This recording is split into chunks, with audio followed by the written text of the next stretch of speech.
another recorded playtest of Pub Battle's second Bull Run scenario.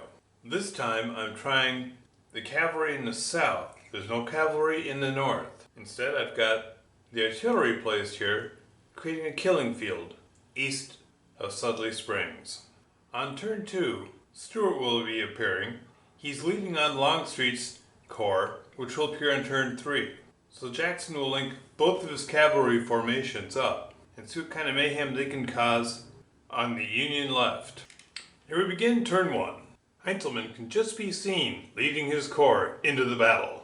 Wanting no part of the killing field, Sigel's troops attack to the south, and McDowell follows suit, slamming into the Confederate right flank. And Buford gains the hilltop south of the Douglas farm.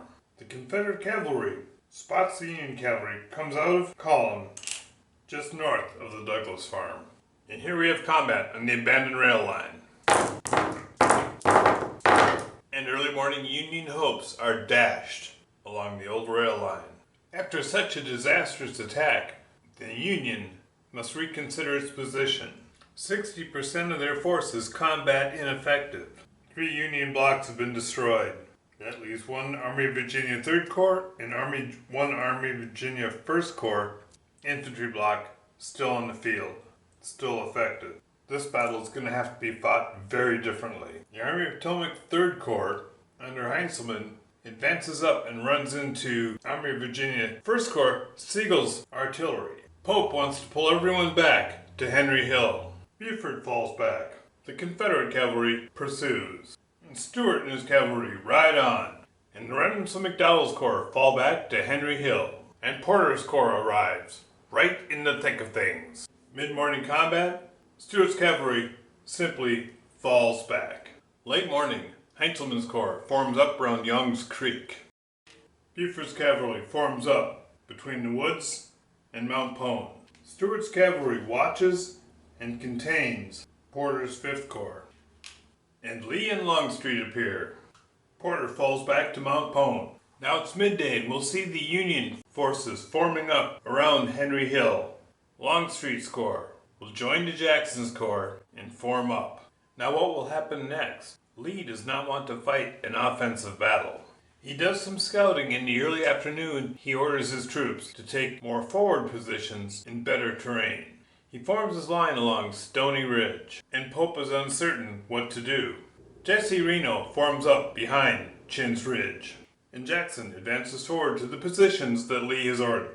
Porter refuses the Union left flank. Jackson's positions west of Chinn's Ridge, just beyond Groveton. Buford falls back. In the early afternoon, both armies eye their opponents warily. But other than shifting their supplies around, and Buford finding position on the left flank of the Union Army, all is quiet. Pope's intentions are to recover from the morning assault, bring Sigel's corps back up to strength, and to wait for the morning's reinforcements. He deploys bags, allowing Reynolds' division to recover. Lee positions his artillery more favorably, and Jackson deploys bags, and this allows Ewell to recover. The armies hold the rest of the day, and in the night, Sigel rebuilds his damaged corps. Anderson's division joins the rest of Longstreet's corps. Early morning, day 2, both armies continue to watch warily. The rest of McDowell's 3rd Corps arrives. By mid-morning, with no Union assault, Lee concludes that the previous day's assault heavily damaged Pope's army. He orders the attack. McDowell races Rickett's division into place, just in time as Longstreet launches his assault. And now, with contact everywhere, the combat explodes.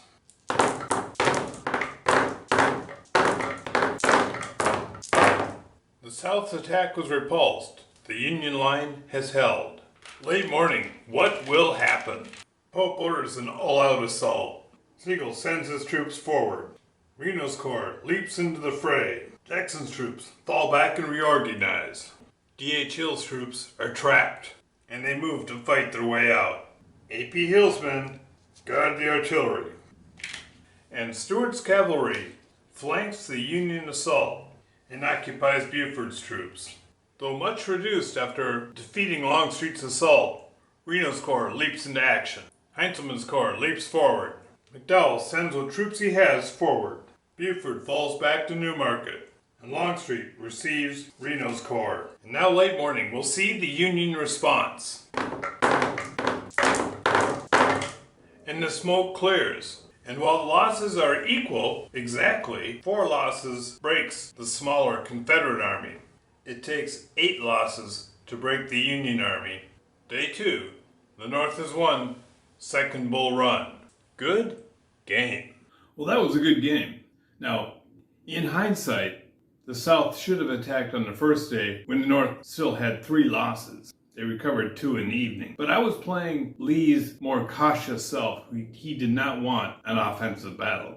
I also knew that if Pope attacked again on the second day, he'd be devastated. Twice in a row, 2 devastating attacks. So I had Lee attack, and then I had an instant Union response. One of the things I like about pub battles is that you can do these dramatic moves and find out immediately the results of them. A lot of people like the more desultory picking away units as they suffer damage and stuff. And that might even be appropriate. That is appropriate for more tactical level games. But at this army and corps level, which is essentially what pub battles is, it makes pub battles a fast, fun playing game. You know, if I'm going to lose a game, I want to do it quickly. I don't want to spend 7 hours over 2 days losing. But hey, to each his own. See you in my next replay.